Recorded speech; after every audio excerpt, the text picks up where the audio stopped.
तो भैया देखा है ना?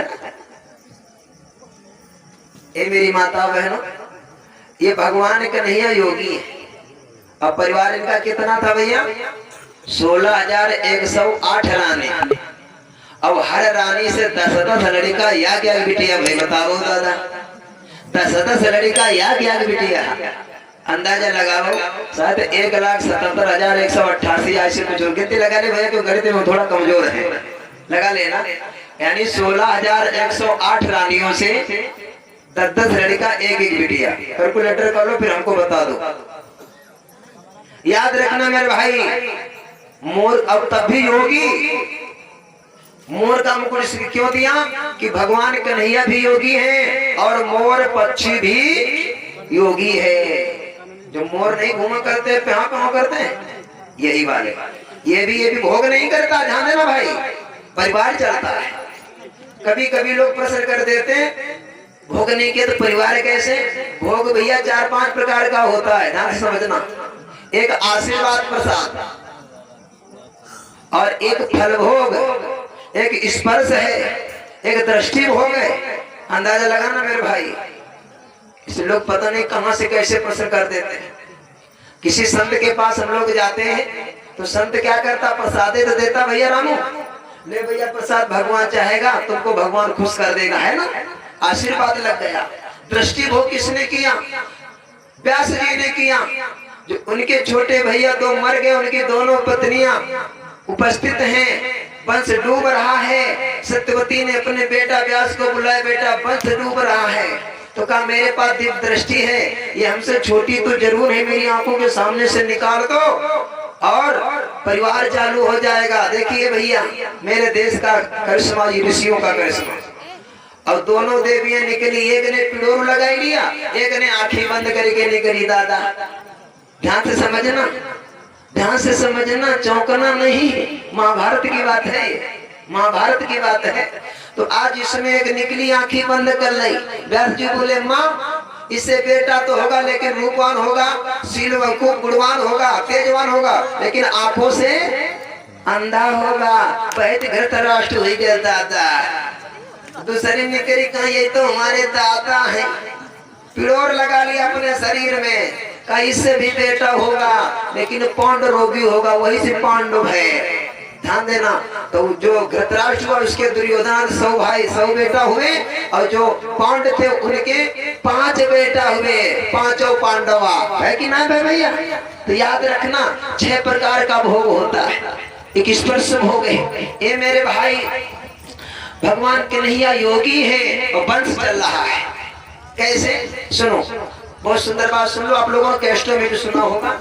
हमारे सीतापुर के भैया हैं सुरेश अवस्थी, उन्होंने कैसेट में निकाल दिया लेकिन थोड़ी कमी कर दी है।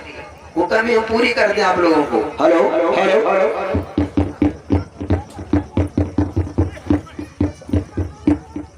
हेलो, आपका गांव है भैया? बात नहीं भैया, तुम लोग काय को बात करते हैं? एक बालक निकला, एक बिटिया अपने द्वार पे थी, बैठी थी। एक लड़के ने उस लड़की को देखा, देखा कर बारे भगवान तेरी दुनिया में कैसे कैसे फूल खिले हैं। ये विचार करके बाहर निकला। जैसे आपके यहाँ काली माई का मंदिर है, ऐसे दुर्गा जी का था मंदिर।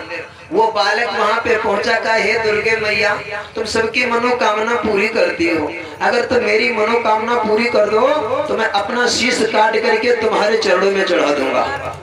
मनौती कर दी। मनौती क्या है? अगर उस लड़की का विवाह मेरे साथ करवा दो तो मैं अपना शीश काट करके चढ़ा दूंगा। बालक चला गया। कुछ दिन के बाद में दुर्गा मैया की कृपा है गई भैया, बा बिटरिया को ब्याह भाई लला के साथ है गो। जब ब्याह है गो 6 महीना गुजरिए। एक दिन भाई दोनों पत्नी और उसका साला 3 लोग निकल पड़े टहलने के लिए। टहलते टहलते मंदिर की ओर देखा, और जिसने मनौती की थी मंदिर देख के उसे मनौती याद आ गई। कहा भाई तुम लोग यहाँ पर बैठो, पत्नी से सारे से का बैठो, मैं माता जी के दर्शन करके आता हूँ। वो बालक गया दर्शन करने। कहा मैया तूने मेरी इच्छा पूरी कर दी, मैं भूल गया था, क्षमा करो। निकाली तलवार और अपना शीश काट के चढ़ा दिया माँ पे। सर अलग धड़ अलग। ए बहनों देर हो गई, देर हो गई। भाई बहन बैठे, पता नहीं क्या बात नहीं आए। बहन बोली तुम्हारे जीजा जी ना आए। कहाँ बहना देर हो गई। तो बहन बोली तुम बैठो हम देख के आओ। भैया बोले तुम नहीं जाओगी, मैं जाऊंगा। बहन बैठी, भैया देखने गया। मंदिर में घुस करके देखा बहनोई का कत्ल हो गया। सोचा मंदिर के बाहर निकलूंगा, मेरी बहन मेरे ऊपर दोष लगा देगी, दूसरा कोई आए नहीं हमारे अलावा। यही मेरी बहन कहेगी मेरे पति का वध करने वाला मेरा भैया है, बाहर जाऊं तब भी दोष, इसलिए मैं भी जिंदा नहीं रहूंगा। उसने उठाई तलवार, उसने अपना शीश काट दिया बहनों, तो उसका भी शीश कट गया। थोड़ा देर हो गई, बहन सोचने लगी पति महाराज भी नहीं, भैया भी नहीं, क्या बात, चल के देखते हैं। जाकर के मंदिर में देखा भैया भी कटा पड़ा और पति भी कटा पड़ा, दोनों कटे पड़े। वो बिटिया रोने लगी, हे माँ ये क्या किया। पिया के बिन सोना है, पति बिन सोना है संसार, पति बिन सोना है संसार। ये मेरी प्यारी बहनों, पति ही सब कुछ है, पति ही सुख है, पति ही दुख है, पति ही परमात्मा है, पति ही सारा सुख है। पति बिन सोना है संसार। और भैया के बिन पीहर सोना है, भैया के बिना पीहर सोना। अब क्या करें, ये दो रिश्ता बड़े विलक्षण हैं, दोनों गड़बड़ हो गए। अब हम जिंदा रह करके भैया चार पाई करें, बहुत अच्छी बात है, इधर आ जा। क्या करूं, इसे मैं भी मर जाऊं। बिटिया ने उठाई तलवार, अपना शीश काटने चली। सो दुर्गा मैया प्रकट होकर के, ठहर बिटिया क्या कर रही है तू। बिटिया मैं तेरे से प्रसन्न हूँ, वरदान मांग ले बेटा। बिटिया कहने लगी मैया अगर वरदान देना चाहती हो तो हमारा पति और भैया दोनों जिंदा हो जाएं। दुर्गा मैया ने कहने लगी बेटी जिसका शीश हो उसके धर पे लगा दे, मैं अमृत वर्षा करूं। रामू भैया जल्दी में धोखा हो गया। बिटिया ने उठाया पति का शीश और जल्दी में भैया के धड़ पे लगा दिया, और भैया का शीश पति के धड़ पे और पति का शीश भैया। ये धोखा हो गया। मैया ने अमृत वर्षा की, दोनों जिंदा हो गए। बहन मुस्कुरा पड़ी, हो मेरा पति जिंदा हो गया। चरणों की ओर देखा, पति जिंदा हो गया। और जो चेहरा की ओर सर उठा रही, गजब, धड़ है पति का और शीश है, धड़ है भैया का और शीश है पति का, और शीश है भैया का, धड़ है पति का। ऐसा धोखा हो गया भैया। अब लड़की किसके साथ जाएगी बोलो भाई, खड़ा हो गया प्रश्न, किसके साथ जाएगी। बिटिया रोने लगी, ऐसे दोनों मर जाए, हम मर जाती, दादा ठीक है, अब कहाँ जाए। दुर्गा मैया बोली बेटी ये तुमसे भूल हुई है, मेरी तो गलती नहीं है। जिसका शीश था उसी धड़ पे तुम्हें लगाना चाहिए था, ये गलती तुमसे हुई है। तो कहा माँ अब क्या करूं। कहा बेटा घबराओ नहीं, जो तुम्हारे भैया का धड़ है और पति का शीश है इसके साथ चली जा। तन भी प्रिया है और मन भी प्रिया है, इन्होंने ना कभी भोग किया है, जाकर के मोर मोरनी का जन्म लिया है, मोर मोरनी बन गए। जो नर पक्षी होती, माता बहनों भैया लोगों, नर पक्षी होती है, ये नृत्य करती है, नृत्य करती है। लोग कहा देखो पुछाड़ी नाच रहे, पुछाड़ी देखा, ये पुछाड़ी नाच जाते। जब नृत्य करता है नर पक्षी, दो प्रश्न है, इसके आंखों से आंसू टपकता है, उसको मादा पक्षी पान करती है तो वंश चलता है। नंबर दो, उसके मुख से फेना निकलता है, मादा पक्षी पान करती है तब उसका वंश चलता है। ए भाई ये दोनों मोर, अब मैं तो समझ गई होंगी आप लोग कि मोर मोरनी का जन्म कैसे हुआ। ध्यान से समझा करो कथा, ध्यान से समझा करो, समझ में आ जाएगी। और जब हम लोग बात करने लगते तो कथा समझ में नहीं आती है। अब एक उदाहरण समझाई नहीं, फिर सुनो कथा दादा, फिर सुनाते ही नहीं आती है ना। जैसे आपके यहाँ कथा हो, भैया का शीश और पति का धड़, वो कहाँ चला गया उसका पता नहीं है रामू भैया। बस इतने ही छोड़ दिया कैसेट में उन्होंने, इतने ही छोड़ दिया। वो जाकर के कहा जा तुम बादल बन के छा जाओ। वो बादल बन के छा गया और जब पानी बरसता है भैया और बिजली गरजती है, जब ना बादल गरजते हैं और भैया को मोड़ सुने बाबा भैया कहाँ कहाँ कहाँ कह बोलता कि नहीं बोलता।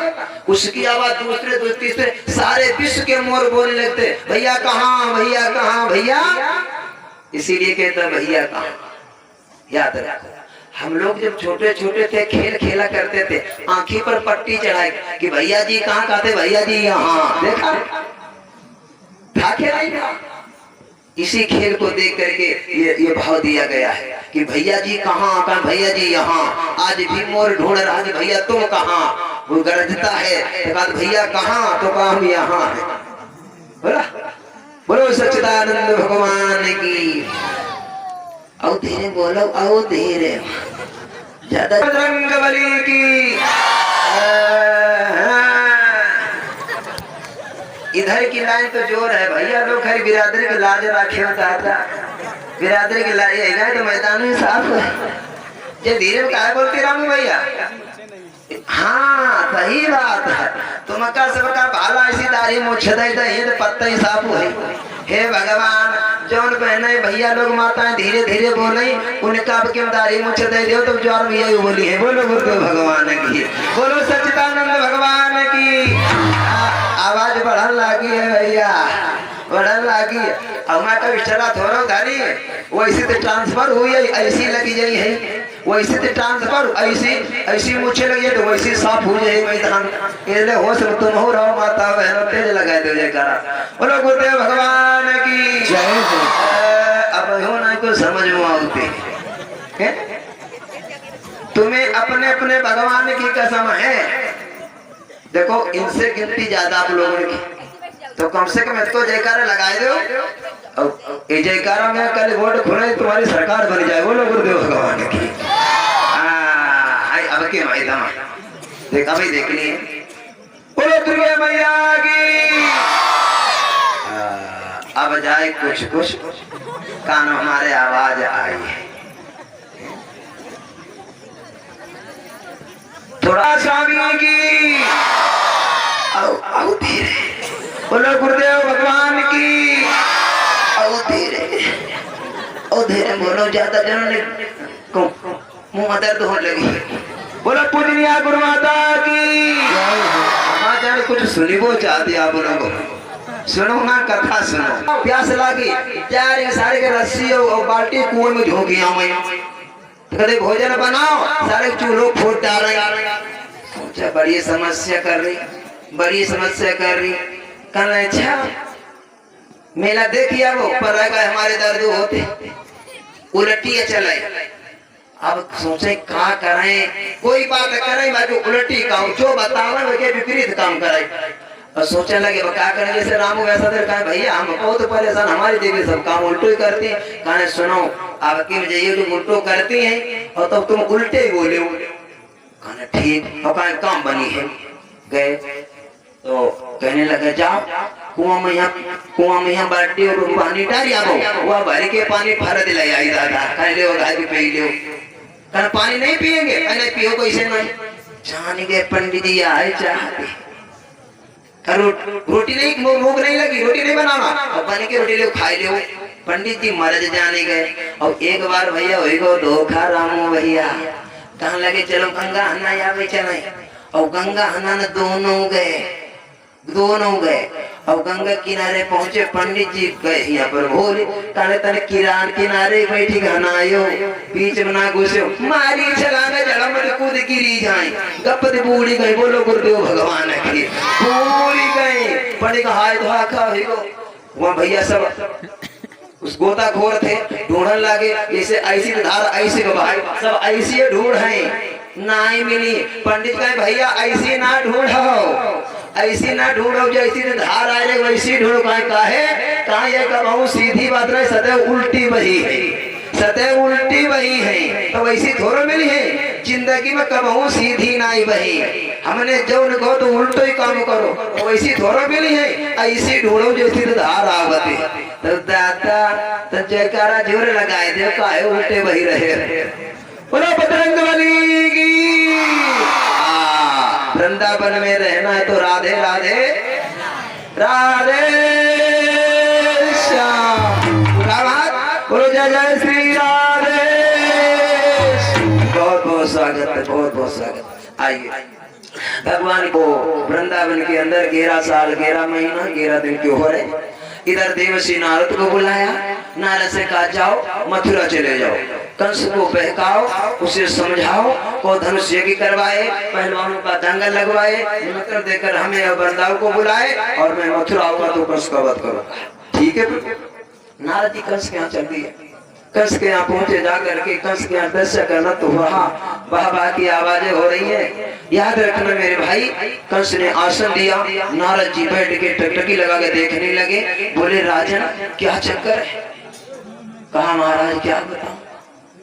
नारद बोले मैं सोच रहा था तुम इतना दुखी क्यों, तुम्हारे वीर योद्धा मारे गए क्यों, इसका कारण आज हमने समझा। और इधर अवर सिंह यादव दूधिया भैया जी की ओर से निवादा से भगवान के चरण सादर 111 मुद्रा और हमारे समस्त साथियों का मुद्राओं से सम्मान किया। आशीर्वाद की कामना है, सदैव भैया हमारे मुस्कुराते रहे, सूरज चांद चतुर्क रहे और गंगा जमुना में जल रहे, भैया जी का नाम रोशन रहे, सदैव समाज की सेवा करते रहे, आशीर्वाद की कामना है। याद रखना मेरे भाई, कंस को एकांत ले गए, कहा तुम अपने वीरों की हत्या देख रहे हो, इसका कारण मैंने आज समझ लिया। क्या कि तुम्हारी बहन और जो बहनोई है इन्होंने तुम्हारे साथ छल किया है। जिस दिन 6 बेटे मार दिए, 7वें में बलदाव आया, 7.5 महीने का अंश खींच करके रोहिणी के उदर में गोकुल में प्रवेश किया गया, वहां बलराम नाम का बेटा हुआ। जिस दिन कन्हैया का जन्म हुआ उस दिन कन्हैया को तुम्हारे बहनोई ने बहन ने गोकुल में भेजा। यशोदा के यहाँ से तुरंत की जन्मी बालिका दी गई तुम्हारे हाथ में, जिसका वध करना चाहो छूट गई। बस ये कारण है। कहा आप झूठ बोल रहे हो गुरुदेव। कहा मैं झूठ बोलूं तो देवकी वसुदेव को बुला लो, पूछ लो। देवकी वसुदेव को बुलवाया, दरबार में हाजिर हुए और कंसराज बोला कहो तू मेरी बहन है और तू मेरा बहन हुई। वसुदेव देवकी बोले हाँ भैया इसमें कौन सी बात है, यथार्थ सत्य है। देवकी आगे बढ़ी, एक खींच के गाल पे तमाचा मारो और नालायक डायन तू मेरी बहन नहीं है, तू पिसैली नागन है, तू मेरा बहन नहीं है। तुम दोनों ने सारा धन हरण कर लिया मेरा, झूठी सौगंधें खा खा करके। तो देवकी के गाल पे खींच के तमाचा मारा। क्या हुआ।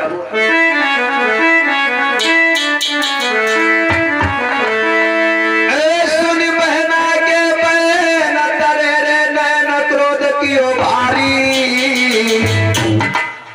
और जाने रिस करी दैया ढकेली रे लाख भैया।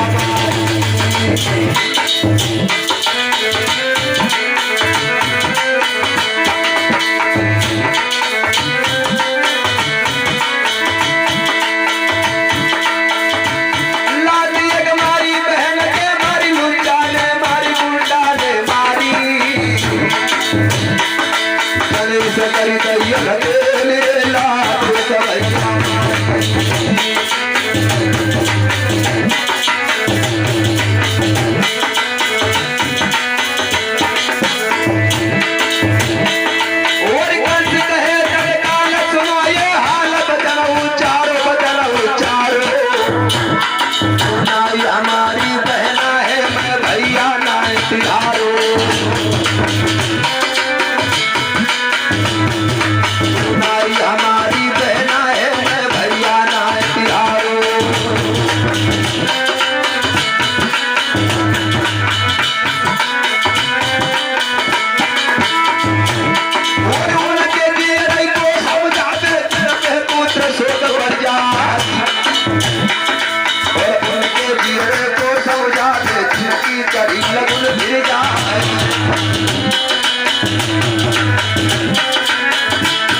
तमाचा दिया और ना लाई तो मेरी बहन नहीं है, और तलवार निकाली दोनों का कत्ल कर दूं। तो नारद जी ने तलवार पकड़े, ठहरो, इन्हें क्यों मारा है?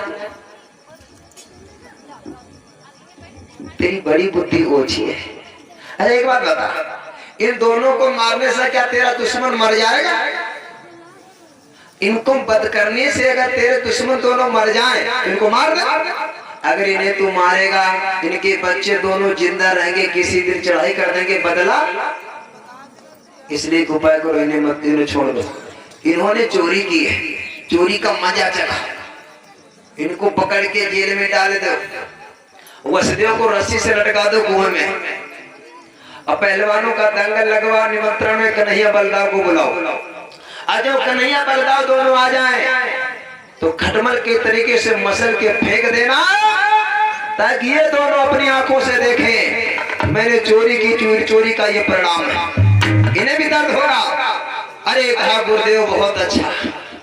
उसी समय वसुदेव देवकी को जेल में डाल दिया, वसुदेव को रस्सी से बांध के कुएं में लटका दिया।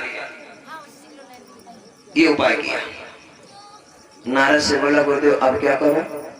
कहा निमंत्रण भेज दो और परसों ये दंगल लगवा दो, कन्हैया को बुलवाओ, जो तुम्हारे यहाँ बड़े बड़े तुम्हारे पहलवान मल हैं मरवा देना। जाकर के कंस को समझाया,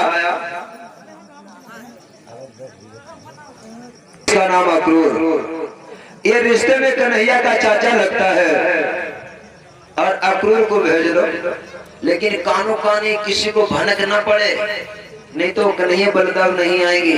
गुरुदेव बहुत उत्तम विचार है। उसी समय कंसराज चला, वहां से अक्रूर को बुलाया दरबार में। देवसी नारद जेल में पहुंचे। वसुदेव देवकी से कहा तुम घबराओ नहीं, अब तुम्हारा बेटा कन्हैया बलदाव जी आएंगे और ये दुष्ट मारा जाएगा। थोड़ी और मुसीबत झेल लो, थोड़े दुख और झेल लो, ये दुष्ट मारा जाएगा। इसीलिए कन्हैया का अवतार हुआ है। लेकिन दोनों भक्त दुख में जेलों में पड़े। इधर क्या हुआ, कंसराज ने अक्रूर को बुलाया और अक्रूर से कहने लगा जाओ वृंदावन चले जाओ, मेरे कारण मेरे निमित्त। क्या बोला? और मेरे कारण मेरे निमित्त चलती वृंदावन जाओ, और जिस तरह बने नंदादिक को मथुरा नगरी में ले आओ।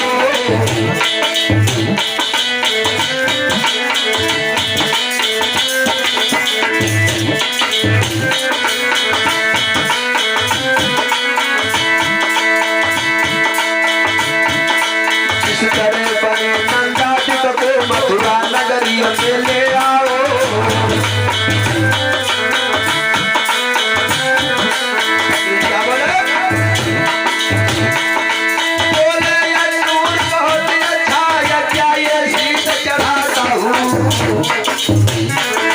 आने जाने में देरी है, मनमोहन को लेके आता हूँ।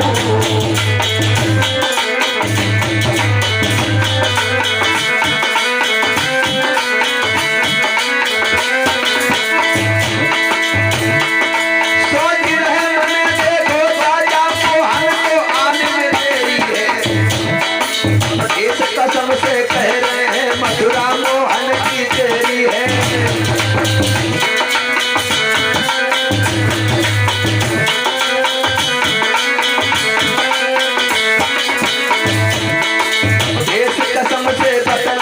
मथुरा मोहन की देरी है।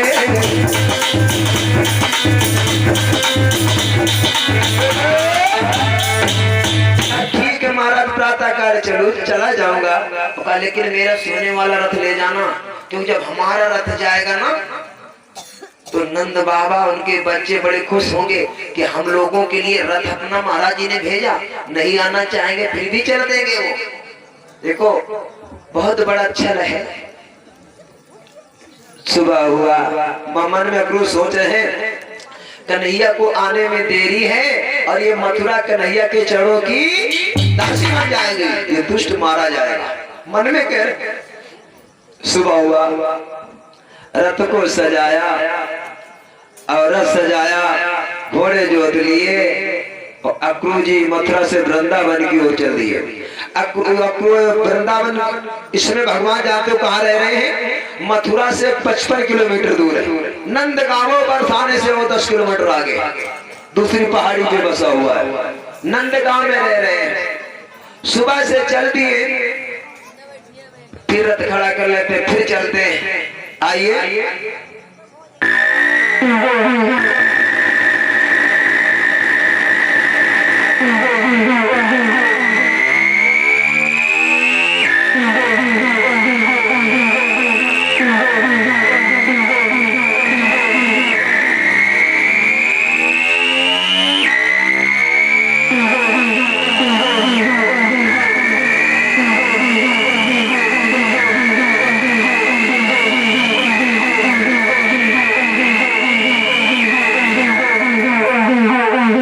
पहुंच गए। इधर गौधूली का समय है, गैया कृष्ण और दाऊ जी लिए जा रहे हैं नंदगांव की ओर। अक्रूर जी ने देखा वो कन्हैया जा रहा है, आगे आगे गैया पीछे ग्वाल बाल है। उतर पड़े रथ से, ये चरण मेरे कन्हैया का होगा। अक्रूर जी ने वो रथ धूल उठाई और अपने सर पे चढ़ा रहे हैं। देखिए अक्रूर का विचार, ये मेरा भतीजा है, लेकिन नहीं, मैं इसको भगवान समझ करके इसके चरणों में नतमस्तक हो जाऊंगा। जब कन्हैया मुझे चाचा कहेगा तो मेरी आत्मा हरी हो जाएगी। पता नहीं, लेकिन कन्हैया चाचा वाला रिश्ता जो छोड़ देना, लेकिन अपने चरणों का दास समझ करके इस चाचा को गले से लगा लेना। भैया मैं तुम्हारे चरणों का भक्त हूँ, ये विचार है। थोड़ा और आगे बढ़े तो सखा मिल गए। ए भैया इधर आ रहे भैया। हाँ बोलो, ये कौन सा गांव है? ये नंद गांव है। नंद गांव यहाँ के बाबा नंद रहते। हाँ कहा काम है का सुनो। और बाबा नंद के द्वारे कीन को रसता लला बताइयो।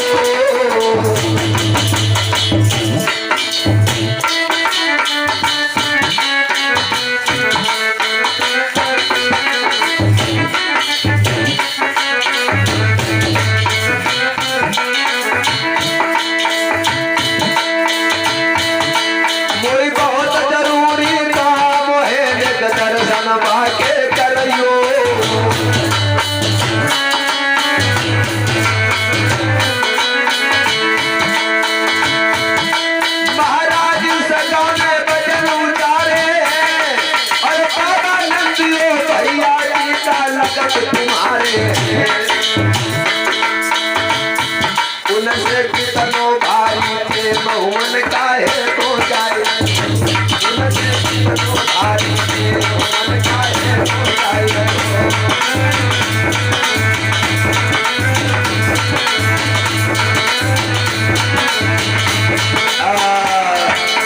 बाबा नंद भैया तुम्हारे कौन है, काय को पूछ रहे हो? अक्रूर जी बोले भैया वो हमारे बड़े भाई हैं और मेरा नाम है अक्रूर, मैं मथुरा से आया हूँ। अरे कृष्ण अक्रूर, देखो भैया जय कन्हैया के चाचा हैं। कन्हैया कहा करते थे हमारे के चाचा मथुरा में नौकरी कर रहे हैं, आज दर्शन हो गए, चलो चाचा के चरण स्पर्श करते। दोनों बालक दोनों चरण स्पर्श करते, छाती से लगा लिए, आओ चाचा आओ, चलो लेकर के कन्हैया के सखा वो बाबा नंद के द्वार पे पहुंच गए। देखो वो सामने बैठे बाबा नंद जी, यही चौपाल है। अब मैं जाऊं?